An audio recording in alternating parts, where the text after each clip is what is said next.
television shows tend to go. I've found in my experience. Always season 1 has like the budget issues and chemistry doesn't exist yet. There's no reason to care about I also these feel like it characters. could go the other way around. It could also be that season 1's the only good season, and then every other season sucks. Yeah. Like, Stranger Things. So like Stranger Things, yes. So in other words, there's always a disparity between season 1 and season 2 of every show. Yeah. Okay, so that's actually a good question. I'm curious about this. Sorry, I'm just still getting levels and stuff. But Stranger Things, just from your perspective, Shannon, what didn't you care for in terms of everything besides season 1? Personally. I know that's probably a lot to ask. I think no one was expecting Stranger Things. Like, it just happened. And it was just so phenomenal and so different from, I guess, a lot of things that were out at the time. I think season 2 was still good, but it you played, could tell. it played on a lot of different themes, right? Yeah, I think season 2 was still pretty good. And then season 3, we've seen one episode? Yeah. And they're just like grasping for something. And I think I read that Stranger Things they really only thought about one season. They were like, this is what it is. But it was just so huge that they thought they would try another season. That one was pretty successful, so they thought they'd keep going. But 3 is like they've run out of material. It's the downhill slope. Yeah. Jump of the shark. Okay, so on the slope of the shark. I can't tell if your microphone's actually recording or not. Can you just like hit it? Oh yeah, it's recording. We're good. Sorry, they have so many WAV files on the screen right now that like they're recording so tiny. But my voice is loud, so it's just coming out super hot. I think I'm just quiet. No, we're good. As long as the audio is recording, we're good. Because I could turn it up. Okay. So we're solid. Everything's good to go there. I don't really have much to comment on the Stranger Things thing. I like it, but I also am totally fine thinking about it. You know, it's a show for teenagers, I guess. So I don't know. I'm kind of an old adult. It's not really made for me. Or I guess it's made for some people that are old adult nerdy types. I don't know. Who knows? Yeah, it's like we're too young to get all the 80s references, and we're too old to get all the teenage references. It like pulls those references, but now it's marketed to like, you know, Hot Topic crowd, which I think is a younger demographic, maybe.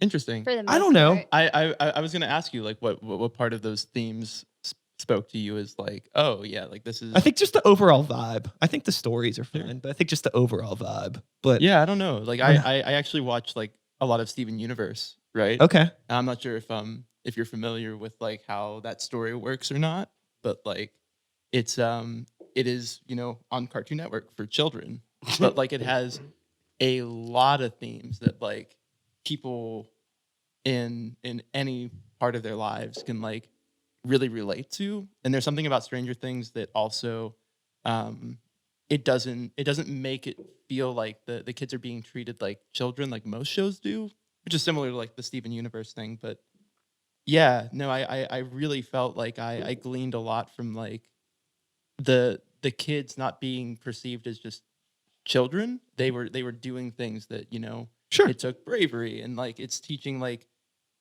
a lot of values that we should intrinsically have like with each other, you know, like being like what it means to be a friend, you know, and like really sticking to that and like listening to your friends and you know, screaming for your friends. Screaming for for your an friends. entire season. Also, I monsters. I enjoyed all 3 seasons of Stranger Things. I didn't have any beef with it. I just fun. thought it was funny. There was a lot of people that were pretty loud about how it had changed, and my whole perspective was just, I just don't know what you would expect from this show. It kind of is what it is. Yeah. Enjoy it or not. It's not that deep. Yeah, it's very surface value. A lot of people really put a lot of emotional investment into pop culture things, Yeah. which is really interesting. And I feel that now we're entering the first era of this I see becoming a problem, because you have all of like the Star Wars people, and I have no beef with Star Wars, but there's a lot of people now that are starting to yell a lot about that, and I can't think of anything prior to Star Wars, besides maybe some comic books where there was a lot of people starting to yell about pop culture things and being like really emotionally invested in it. And I don't know. That's a whole nother conversation. And Disney owns both of them now. Yeah. So, Yeah. I don't, Anyways. I think, I don't know. We live in the realm of pop culture, right? Like you ostensibly local music is something that's invested in having a pop audience. Totally. I don't know. I love pop culture a lot. And I actually, one of the great things that annoys me about DIY music and music communities is the way people look down on pop culture, particularly if you're a fan of pop music. Oh, sure. Yeah. I have had people like just say shitty things about like Carly Rae Jepsen or like, well, yeah. But Carly Rae Jepsen is like not good. No, okay, it's tight. No, but like, I think we're all pro Carly Rae Jepsen in this band. I like Carly Rae Jepsen too. I think that this is a conversation that we can get really into really deep. I haven't done my intro yet. That's fine. I like where we're going. It's okay. Like, we'll get there. Oh, we're gone. We're gone. Audio's good. Hello. Video's good. We're good. We'll get there. We'll introduce everybody in a moment. But your comment on DIY. We'll get to that after my intro.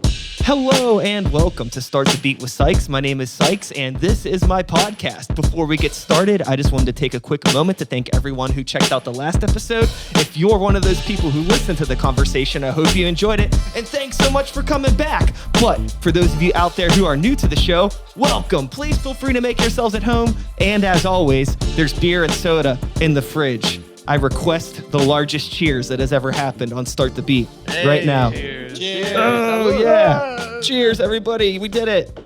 I think we got it. Yeah, we're good. I'm sitting here today with 5/5 of the band, Scratchy Blanket. Say what's up to the internet, my friends. What's up, internet? What's up? Oh, no. It's not. I mean, yeah, keep going. Yeah. Can you play that sound clip again? Yeah, there you go. Now that's the correct amount of praise you deserve. So. I like prime numbers. I think we should go with 3. Choose a prime number. So I'm sitting here today with my friends in Scratchy Blanket. I'll have everybody introduce themselves in a moment, and we'll talk about the band and what they do and all those things. But before I forget this point, DIY, people looking down on pop culture. I think there's 2 different demographics of people that are in the DIY scene. I mean, there's probably more than that, but there are 2 different people when it comes to this. You have people that are in the DIY scene because they have nowhere else to be and they like whatever. This is just where they find home and community. And then there's people that are into it solely based on, I think, aesthetic and fashion to some degree. And a lot of times, sometimes people can be a little bit of both, totally. But I think sometimes when you're dealing with somebody that is, looking down on you just because of something you like, chances are they don't like something about themselves. And who knows where they're trying to find it. They're trying to find it with punks in a basement. I don't think they're going to find it there. I don't know. Maybe they will. It's a deep conversation. We could probably talk about that for an hour alone. But let's talk about the band. Scratchy Blanket in the house. Let's everybody introduce themselves, starting with Shannon. Okay. Do I look at you or do I look at that? At the internet. Just look at me. Look at the internet. Just look at you. Okay. Just look at me. Ignore the internet. Yeah, the internet. Everybody's just kind of here. But yeah, you mean. Keep going, internet. Okay. What do I do with my hand? You have to hold them up. All right, everything's going great. I am Shannon, and I sing. Because Hi, Shannon. I can't play an instrument, and I tried to learn like 10 different instruments in my youth, and I'm lazy, and I don't like learning or practicing, so I sing.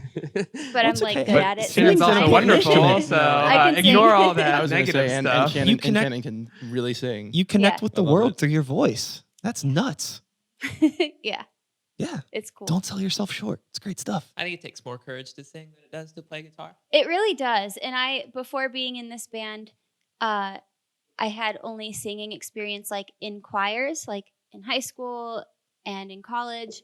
So I'm used to having lots of other people singing and like a director and whatever.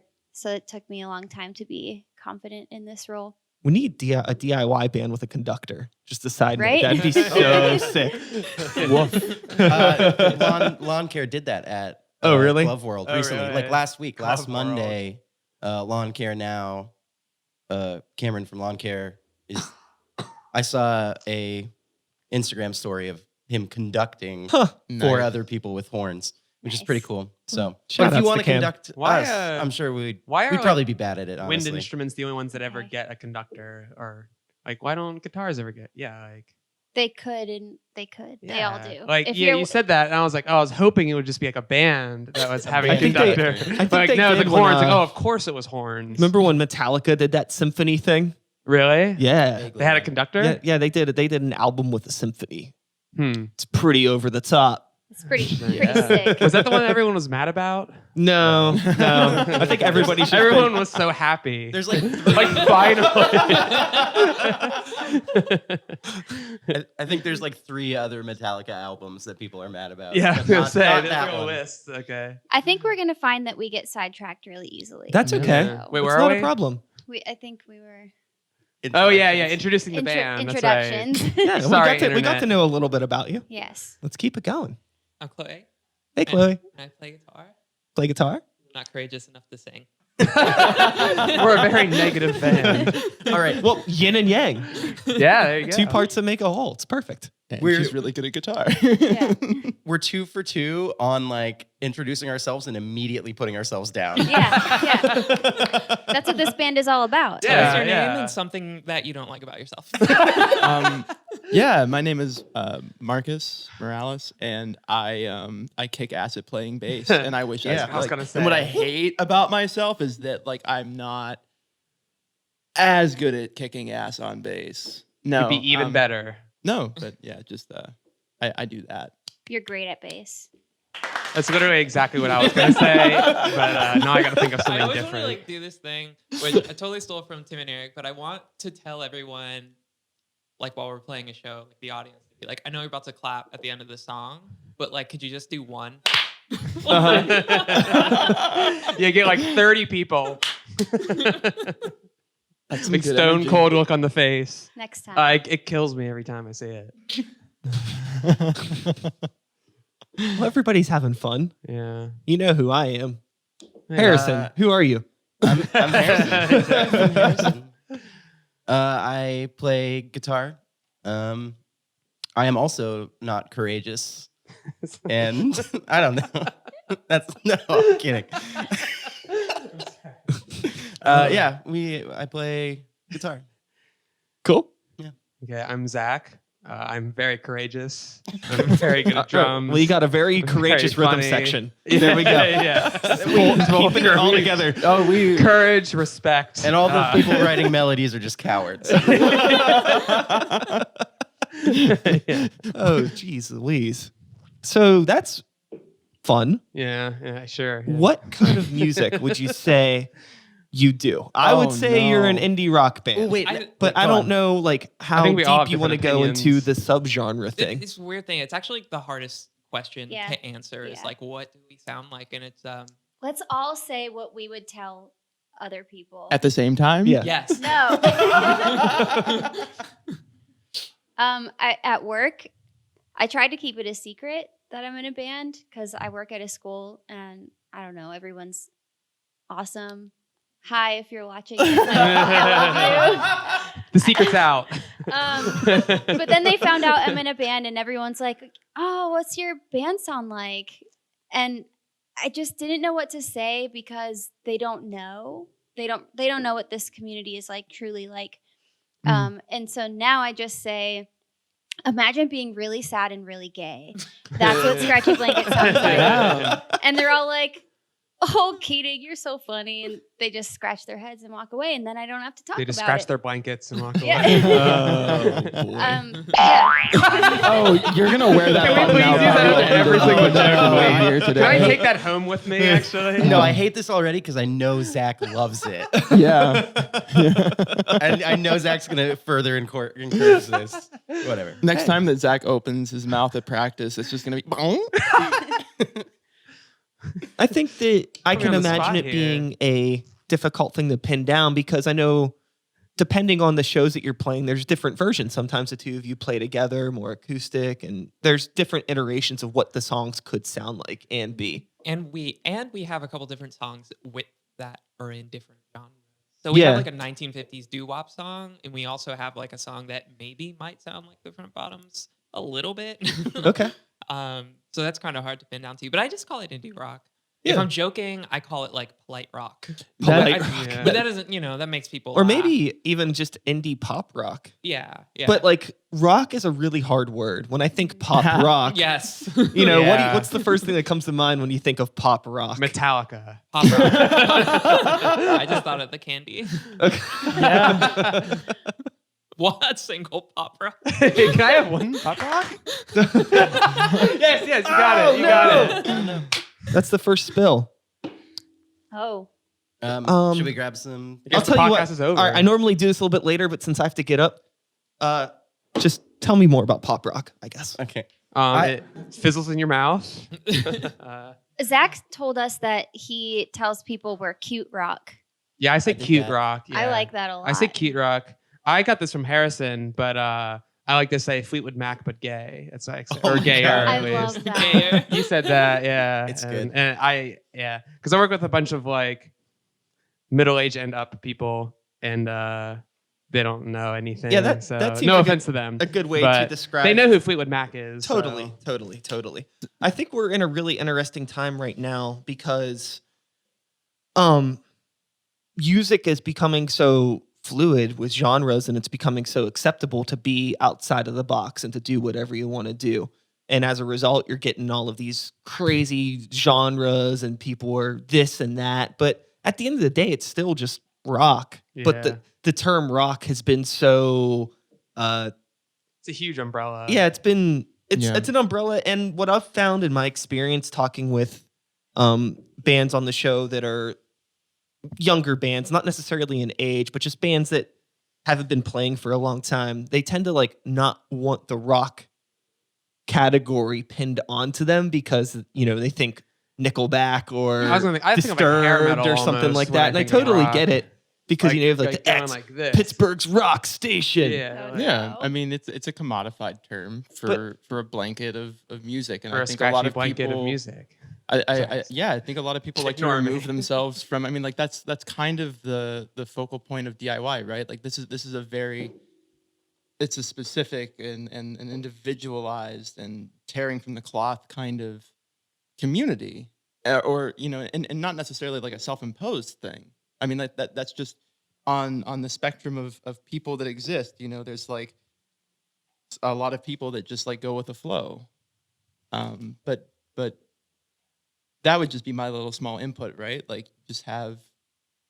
All right, and it's got quiet. No, we're just I mean, like that's I guess the idea of a podcast, right? Like you have we're time being to talk. attentive. We were being Yeah. attentive. Yeah. But I yeah, was that's just learning. kind of like my little 2 cents in there, right? Like, I do think people try to move away from that. I think people want to find themselves and not just attempting to replicate over and over. Totally. I think it's really important to have your own voice if you feel like you have a voice to share with the world through art and music. And I think everyone just wants to represent themselves accurately. So the thing that I think about is every band that I've ever been in, I've always had trouble describing what genre it is. And maybe it's because what you mentioned earlier is that genres are sort of like, there's sort of guidelines and you could be unique within a genre, yeah, But it's also like hard to sort of describe your image of yourself. So how would you describe our music from the outside? I mean, What I genre just do you- say to me, it's indie rock. Yeah, I think so too. But there's always nuances within that. Right, because when I say indie rock, I don't want people to be like, "Oh, so you sound like Arcade Fire. Arcade Fire. That's what I was gonna say. yeah." Or I was thinking like even worse, like Like what is it, Nickelback. Foster the People? That's Oh, a sure. band, right? Yeah. Like, and like, but Metallica. we're indie Mumford rock, and but we Sons, yeah. don't Mumford and use that Sons, much yeah. reverb. Yeah. But well, if it were I up to think me. that overall, regardless of the genre, it's just important that you're doing what you want to do. And as a band together, a collective unit, you're all doing A something power that unit. you're passionate about. And it comes out. So if you have a doo-wop song, cool. If you have a song that sounds like, I don't know, Smashing Pumpkins or something, cool, whatever. There's really no rules. Yeah. And that's actually something really interesting is that like I think that like, and I'm not sure if I'm assuming a lot, but right. Like I think whenever we're thinking about music in general, I don't know how often like lyricism and vocals come into play into the consideration of like how to pin something down. In terms of what? In terms of like, okay, so Our genre is female fronted. That's Oh my God. Yeah. but Well, you might have some extreme metal bands that maybe are not about the big G, that talk about the unholy Lord a lot, and maybe they could be satanic black metal versus some other form of metal, but they're automatically satanic based solely on their lyrical content. That's true. Because I guess there's nothing. There's a lot of metal bands that have like very like hilarious like subgenres by like the words they say, like Viking metal. Like, Oh, yeah. I think that's hilarious. Like pirate metal. But they're very, I love. If you hear those bands, it's a very accurate description. Yeah. Well, I saw one. I don't remember the name. It was like the Forrest Gump Marathon something like that. Wow. I need to look it up. Like the funniest thing I've ever If there's seen. a band called the Forrest Gump Marathon It's Extravaganza, something like that. we're gonna listen to it. I'm gonna look it up and and we're gonna listen to it. Yeah. And then they also have like the metal name where it just looks like someone like scratched it, Yep. and like that's supposed to The there's tree supposed to be a branches. name there. Yeah, that's aggressive stuff. Give me 1 second. I think this band has an interesting problem in that we are not particularly hypersocial people. I would say that I'm maybe a little bit of an exception, but Shannon and Chloe are the basis of the band. They write all the songs. They bring the songs to us. The founders. And Shannon is already hiding, turtling up. hiding in the shirt. I think it is weird for me to imagine. We just recorded an album, and so I've been thinking about press a lot and how we present ourselves to the press and to the public. And it is a question. I think this is a question with a lot of marginalized artists, which is just how much do you market your marginalization? Sure. Yeah. Right? Like, how much do we want to? Like, it is very easy, and I think it is accurate to call us Fleetwood Mac, but gayer. And I think that gets closer to the center of the dartboard than indie rock for sure, or any number of ways we can talk about the music. And I do think of our music as like being gay. I think you write about particularly gay feelings. A lot of our songs are about me turning not gay because my ex-boyfriend was a ass. So how I found out I was super gay, maybe. I don't know. Yeah. And that was like our another songs part. aren't political yet. Yeah. I do think like the songs have feelings of like longing and regret that have added resonance because of your life, right? Like you write songs about your life and your life is gay.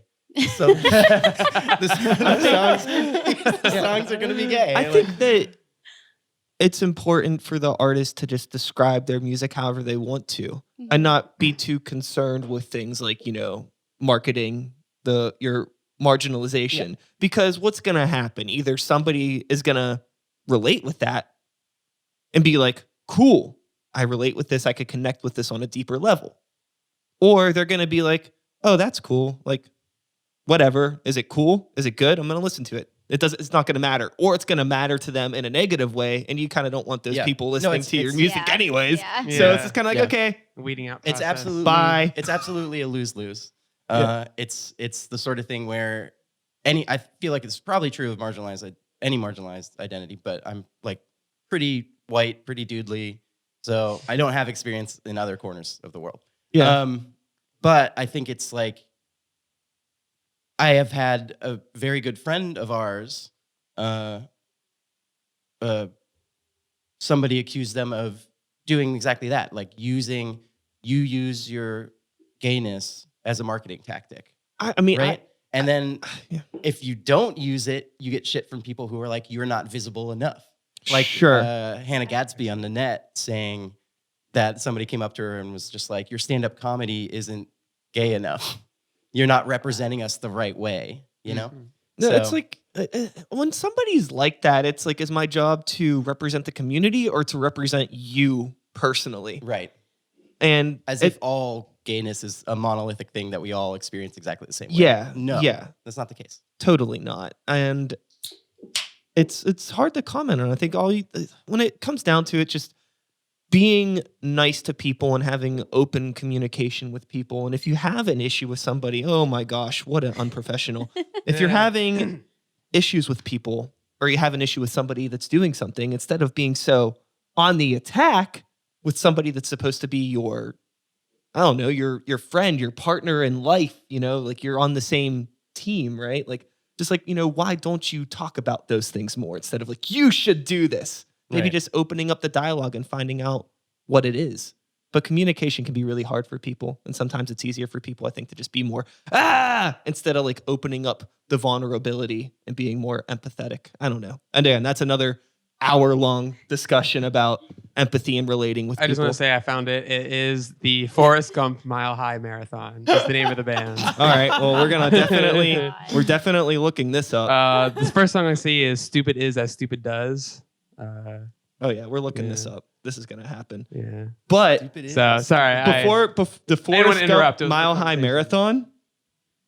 Oh yeah, it popped up. Yeah. So I got that one. I had an idea for something. And I think you're gonna be particularly fond of this. Okay. So you're talking about marketing. You're getting ready. You got this album that you recorded. I mean, who knows when it's coming out, right? We don't know. We don't know. But eventually, you're gonna need an EPK. You're gonna have to send an EPK out to some magazines, blogs, an electronic press kit. Okay.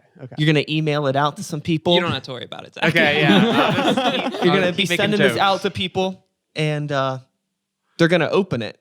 And I think the electronic press kit should be nothing but.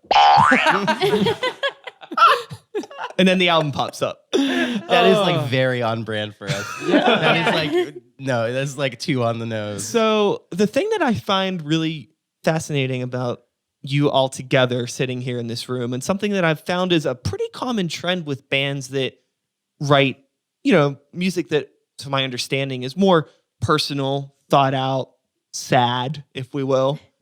Whenever you get off stage, a lot of times you're just goofballs.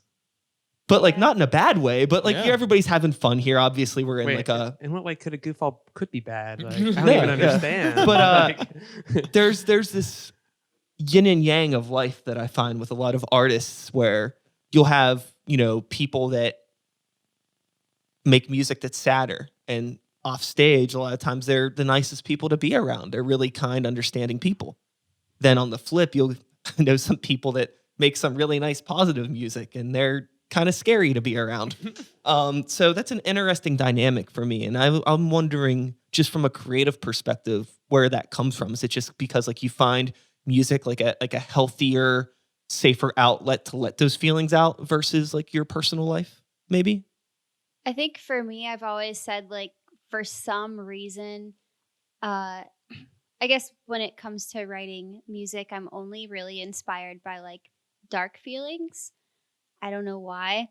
So it's funny. We, for the last year or so, I've been like in a really good place. I'm medicated, graduated from therapy, like doing good. So we were writing a couple new songs, and I was like, I have nothing to say. That happened to me too. That's really happened to me, because I was in a place that was kind of whack, and now things are great. Good job, life, people all around me, and no stuff one like wants to that. hear that. It's like, what am I supposed to write my angry raps about now? Right. Yeah. I mean, but there's also, right, like there's a therapeutic aspect to music. I mean, absolutely. and right, like the idea of whether you're journaling or you're writing poetry or you're writing music. And the idea, right, is that like we're getting it out in a place that we have to confront that. And I want to ask you, like, if it's okay if I not necessarily talk about like the intricacies of like Stony Lonesome, but we, there's a song that's going to be on the album that we have all agreed is something that after it's on the album, like that's where it stays and it will have its home there. But it is not necessarily something that we want to pursue as like performing value.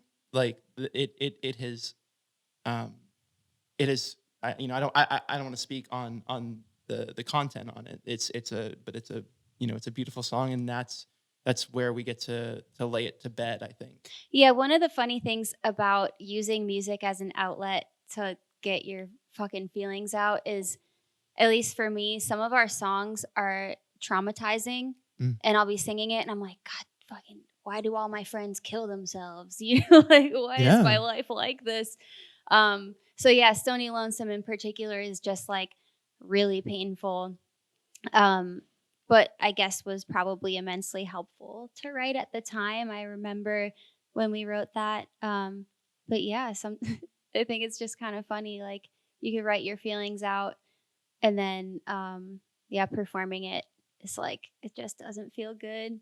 But it's a great song. I think that a lot of people, and like at least the people that I've shown, like, short clips or cuts of some of the work that we've been, going on now for a while. There is a connection that Shannon has with an audience, with lyrical and vocal melodies, that really hit home for a lot of people. It's a very intense, and it makes you reflect almost immediately on similar life experiences. And I think you talk about a lot of content that is difficult for people to have a conversation about, but is an absolutely important one to have. Mm-hmm. And it's not just a niche experience. I mean, like, we've I think all we all know someone who's been traumatized. I think it's a fair thing to to say. And like this music, for me at least, I'm like the newest member of this group, and I have found it really helpful and therapeutic. And so yeah, that's just kind of where I'm at. I don't think I think of this band. Yeah, therapy rock would be a little bit appropriate. I I don't think it's just doom and gloom. I think Shannon has written. We have a variety of moods and types of songs and sounds on the album. Yeah. The album starts out with 2 very upbeat songs that are a little bit more about like supporting your friends and growing and changing and the feelings of being in love, and then we get into a lot more complicated feelings of like guilt when a friend passes away, or like feelings of reflecting on your youth and feeling old, and regret and that sort of thing. But I do. It's funny that you say you find it harder to write when you're not thinking about the big sad. Yeah. Because I do think you've done a really great job of capturing a variety of moods, and famously we write songs about cats sometimes. Oh yeah. Yeah. That's right. Yes. Yeah, that's something we missed, that we're a cat band. Yeah. Cat rock. Pittsburgh's premier cat rock band. Yes. Number 1. Yeah. Baby. Yeah, I always find that if I am struggling with trying to write something and I feel like I don't have a story to tell, I try to think about other people's whose stories I could tell, and think about that perspective as well, because there's always the opportunity to, it sounds, it's like cliche, but to be the voice for the voiceless. Mm-hmm. But in some way, there could always be. There's still self-reflection in that too. It's definitely in trying to put yourself into the shoes of somebody that lives a life that you don't, and try to understand it and create something beautiful and like introspective from that is a really interesting exercise to do. And I like to do it a lot when I'm writing.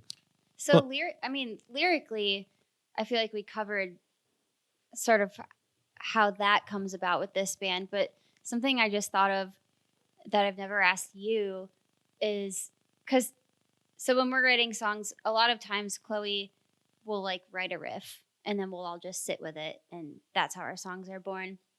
So my perception is that you just like playing your guitar, and you'd play it all day, every day if you could, and just like listening to stuff. So how does that come about for you? Like, how do I make a song? Well, we've all been saying, and I'm like sad, and so I write about it. But like, how would you? Yeah, I don't know. I I actually get inspired by different sounds, like turning knobs on my amp and stuff, and then I'll Sure, play a like little. finding a sick tone and then writing something that fits the tone. Yeah, Yeah. yeah. Because to me, this is horrible, but I have to say it. A tone is a mood. Yeah. That's going on your gravestone now. Like now that you said it. Yep. Well, what I mean by that is like when you're playing a guitar and I turn the bass knob up a certain way, it sounds woolly and warm and soft. And so I'll play something that sort of sounds woolly and soft and warm. And then if I like whatever I came up with enough, then I will say, I will write this song.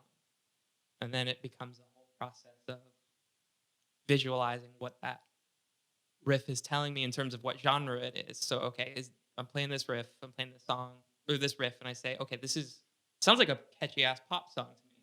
So I know I'm going to want 2 verses. I know I'm going to want a bridge, maybe even 3 verses. I mean, not verses, choruses. Yeah. I want like 3 choruses, and I want a bridge somewhere. You might hit them with that double chorus. Right. Like, yeah, shit like chorus. that. Oh yeah, no, our famous single double. So it's like you. Yeah, Yeah. single double. Yeah. The first 2 songs on the record are we Single double doubles. the chorus at the end. Ooh, In a I love a weird good way. double chorus. Yeah. Yeah. Halftime. Yeah. I will tell everyone, just do your first time you do your chorus, half as long. Do that as long. Yeah. I don't know. Yeah. I mean, obviously if it's relevant, but yeah, that's where it comes from. It's just like a guitar tone makes me think of a riff. I play the riff, and then I say, what genre is this in?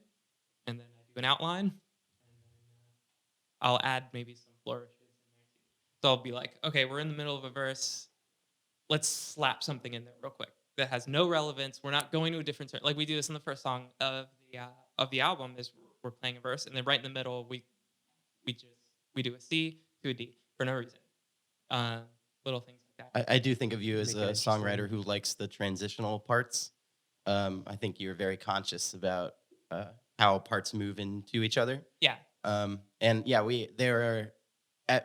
for me as like a pop music lover and also like a folk punk kid who only ever played 3 chords, I'm often a little bit struck by it and frustrated by it. But it's something I love about your songwriting is these like transitional pieces, or it catches your ear as a listener because it's not just A B C B or whatever. Yeah, and like that's the other thing is that like that you and Shannon work so well together in like the creation process. Mhm. Hell yeah. But no, seriously though, like what we end up getting to take some time to work with is it may not always be like 100% fleshed out, and like you allow us to like, you know, be a part of that creation process, but like what you bring us is something that is so great to work with. You know, like they do an incredible job of really providing like this foundation that we get to like, we hardly have to do that much work. Well, that's Yeah. that's Like- the cool thing about being in a band and writing songs with a band is there's like expectation versus reality. That's a meme, right? But it's Yeah. also like reality is like so like I'll come up with this whole idea for a song and then I'll present it to everyone else, and then Harrison and I will argue about it, and then and then it becomes like something else. I'm thinking about last week we had just a little sit down practice to go over a new song, hopefully on a future EP after the album comes out. But I showed up and immediately I was like, okay, so this chorus, I don't think it needs any more melody. I just want to double and rephrase your chords. And Chloe was like, oh, I already wrote a second melody. But that's the thing too, is learning how to trust the other musicians that you work with in a band.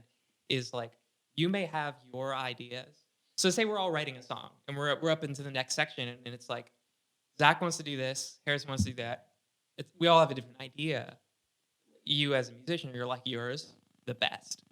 Yours. Yeah, Duh. it's your kid. Right. Your kid's So beautiful. it's, you know, you're like, oh, I like my idea the best. So everyone Yeah. talks about it. So you argue about it, and you discuss it and try out a couple of things. What I had to teach myself is to trust that person or trust that musician. So we'll decide on what we want to use for the next part, and I'll be mad. Storm out. But I've sort of taught myself to trust the other musicians because they have good ideas too. And in 3 weeks from now, I will not remember what my idea was. And any idea can sound good if you've heard it enough times. Yeah. So Yeah, like that's kind of how one of the songs fell into place for us. I mean, there's a song where we use a drum technique called like the Purdy Shuffle, and we literally I'm not sure that I mentioned this before.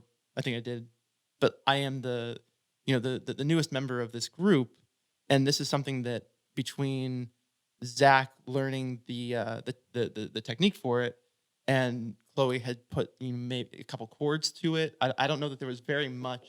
3 chords, yeah, and like there was not very much there, and we were able from the ground up to just create. I think I might be able to speak for all of it.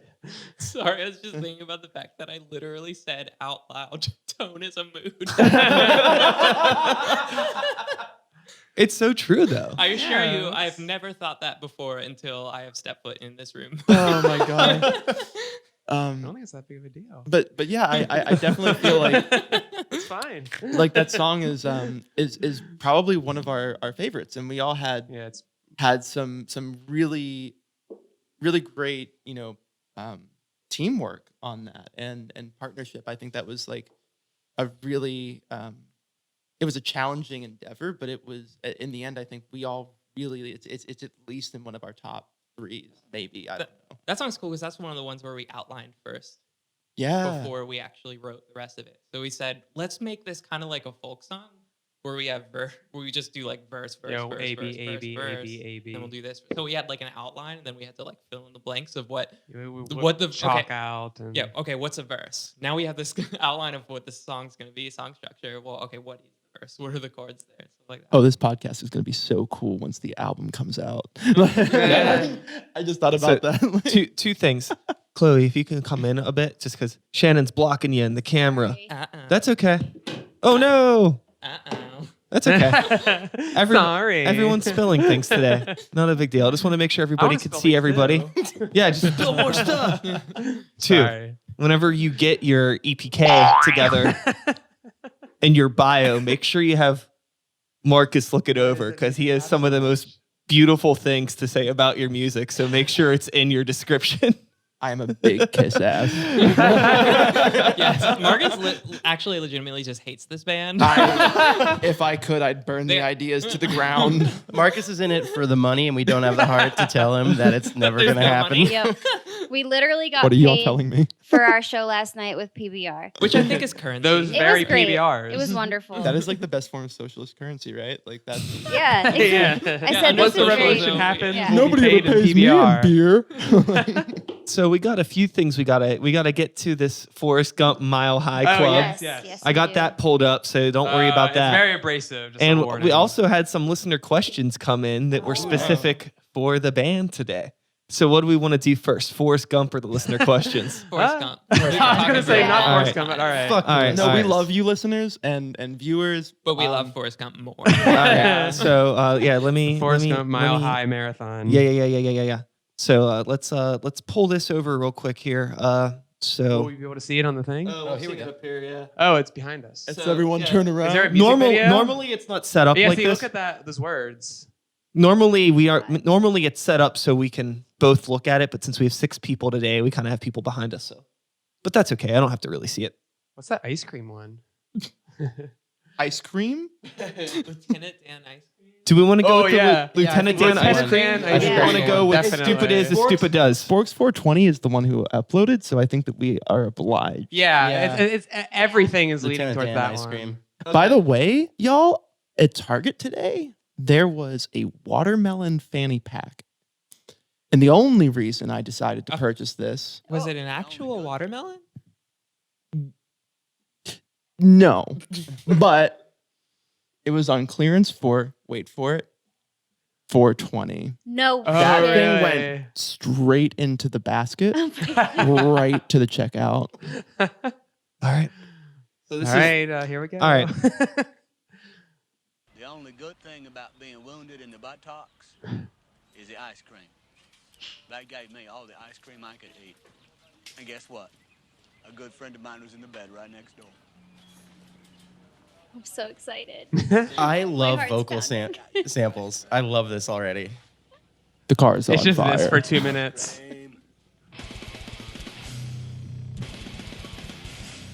This is pretty sick. I'm sorry, I love metal. Okay. It's wonderful. We should send this song to our record producer. Like, make the album Boing. sound like this. Oh no.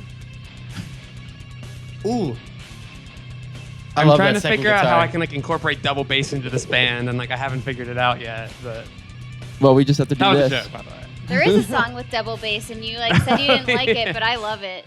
Well, the one part is intentional, but the other part is not intentional. Oh no. It is not as bad as the job for a cowboy, though, so we can at least be okay. Happy about that. I do not endorse this. Wait, All right. I warned. Oh, I no, said yeah. it was abrasive. does anyone in this band I'm gonna actually like skip- metal? I Zach- love metal. Zach That's what I does. said. Oh, Yeah, okay. I'm going to I skip was- ahead I a was minute, and I'm going to see how much the genuinely song has changed. yeah. Actually, you played it like double What if speed. it sounds like Enya? Let's see. Oh, okay. That's Yeah, a dynamic listen to that. shift. 30 seconds or But 50, 60 one tone, one mood. Yeah.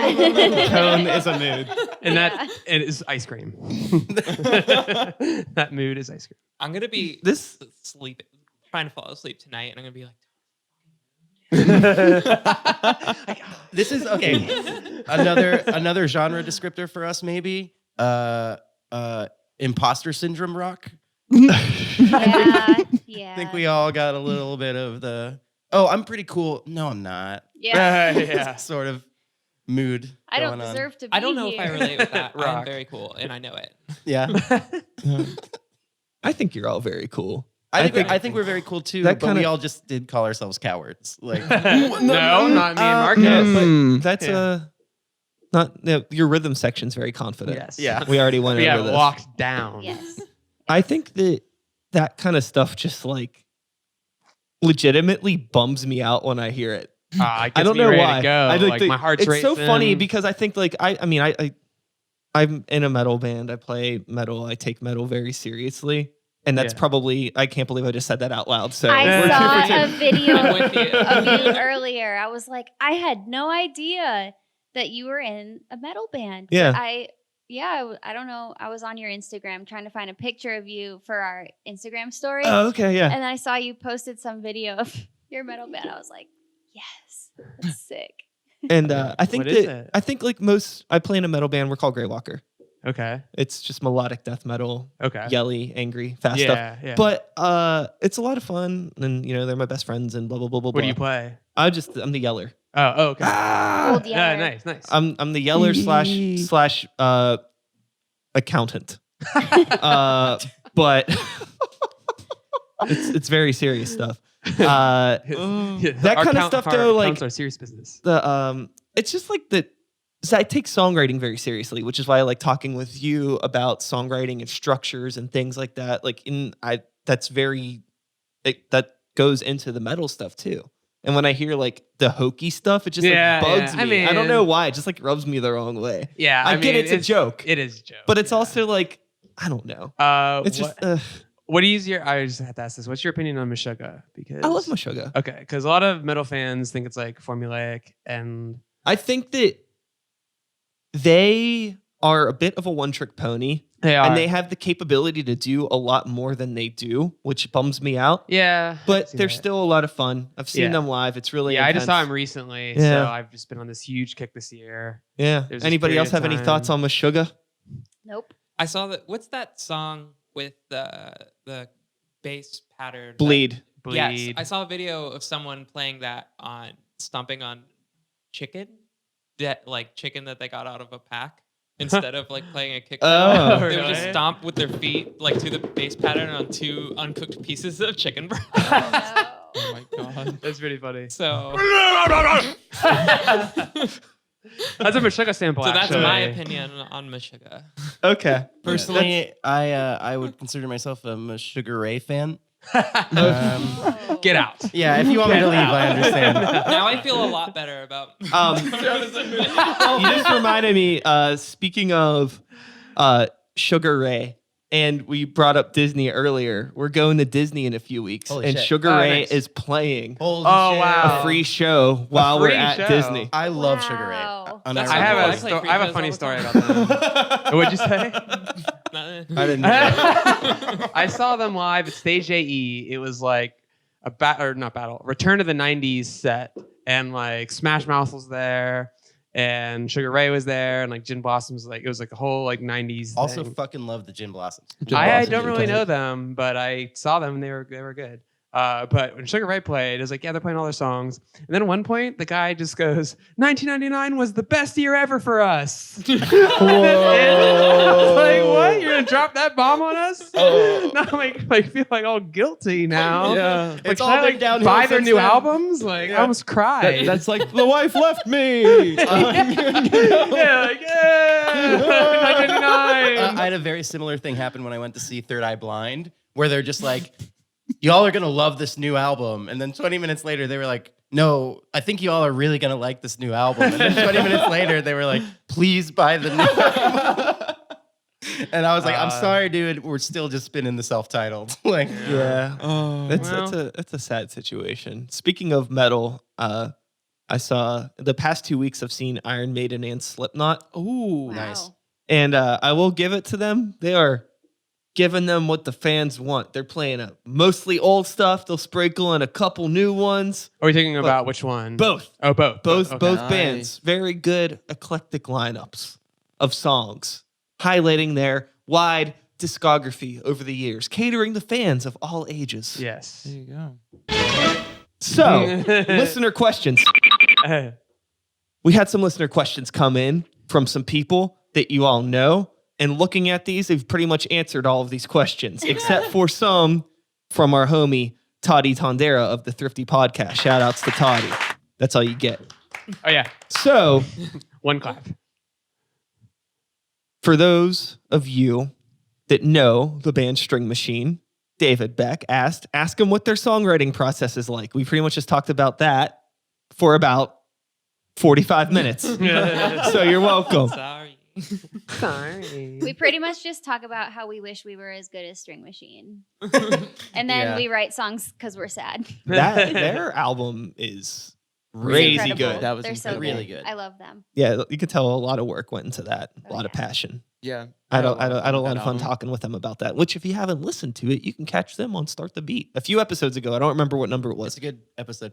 They kept talking about album rollout, and now I just Oh, can't yeah. get the word rollout out of my head. Yeah, they're very business right now. Yeah. You know, Yes. they need that. And then also Brian Michael Dellinger. I think I'm pronouncing his last name right. I can't know, but he Hi, asked, Brian. in their opinion, what do they think they sound like? And we already talked about that too. And then shout out to my old guitarist Chloe. So Aw. shout outs to you. That's all you get. But back to Toddy. Toddy asked some good, unnecessary questions it. that have nothing to do with anything. We're going to lightning round this stuff. Let's do it. See if we could do this. We got 4% left on the battery, 7 minutes to an yeah. hour. I'm not worried about the camera. The audio's rolling no matter what. But in case the camera cuts out, Sorry. goodbye. But if not, whatever. Lightning round, Toddy Tondera, Thrifty Podcast questions. Toddy asks, most influential cartoon. SpongeBob. Rugrats. Adventure Time. Ooh. No, you got me at Steven Universe, actually. Home movies. You're all wrong. You're all wrong. It's clearly SpongeBob. Toddy Tondera asks, what were their first vehicles? Ford Taurus. Jeep. Oh, they said a Cherokee. 420. A Dodge Neon. Chevy Malibu. It was Shout like out to some kind of hatchback Saab. Yeah. Tight.